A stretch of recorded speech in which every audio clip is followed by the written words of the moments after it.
2025-26 অর্থবছরের জন্য মোট 7,90,000 কোটি টাকা ব্যয়ের প্রস্তাব করছি, যা জিডিপি 12%। জাতীয় সংসদ কার্যকর না থাকা 2025-26 অর্থ বছরের প্রস্তাবিত বাজেটের গ্যাজেট জারি হবে আজ। তার আগে প্রস্তাবিত বাজেট অনুমোদন দেবে উপদেষ্টা পরিষদ। পরে রাষ্ট্রপতির অনুমতিক্রমে বাজেট পাস হওয়ার গ্যাজেট জারি করার কথা রয়েছে।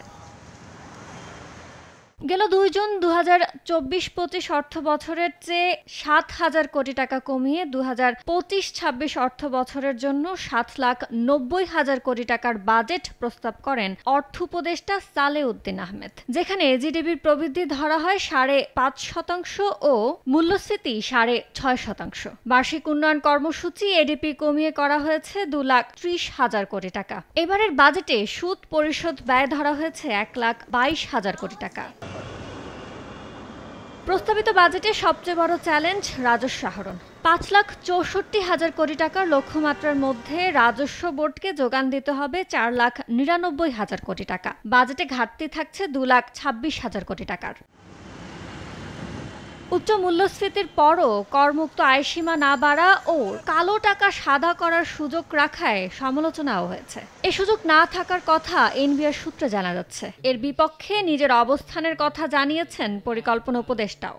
1 কোটিও যদি সে দেখাতে না পারে 5 কোটি টাকা দিয়ে কিনেছে, তাহলে এটা থাকার তো কোনো দরকার নেই। কাজে এতই যখন আলোচনা হয়েছে তুলে দেওয়া হবে। বাজেটকে গতানুগতিক উল্লেখ করে এলডিসি উত্তরণ নিয়ে বাজেটে সরকারের পদক্ষেপের সমালোচনা করেন ব্যবসায়ীরা। গ্র্যাজুয়েশন নিয়ে অনেকখানি কাজ থাকবে, কিন্তু আসলে যে কাজগুলো করা হয়েছে সেটা আসলে খুব বেশি ফল আনবে বলে আমি মনে করি না। আমাদের শ্রমিকদের জন্য তেমন কোনো কিছুই নাই, কোনো লাইনই বলা হলো না বাজেটে, সেটা আমি মনে করি যে কিছুটা থাকা উচিত ছিল।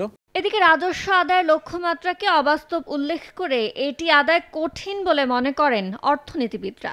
স্থানের দিক থেকে লক্ষ্যটা অর্জন অযোগ্য। 4 লক্ষ অর্জন করতে আমাদের ঘাম বেরিয়ে যায়। কাজে 1 বছরে 1,60,000 টাকার মতো রাজস্ব বৃদ্ধি হবে। কিসের ভিত্তিতে হবে? এটার সম্ভাবনা খুবই কম, মানে অলমোস্ট জিরো। শেষ হতে যাওয়া চলমান অর্থ বছরের জন্য সংশোধিত বাজেটের আকার কমিয়ে করা হয়েছে 7,44,000 কোটি টাকা। বাস্তবায়ন করার জন্য ইয়ানুর শিফাত, সময় সংবাদ, ঢাকা।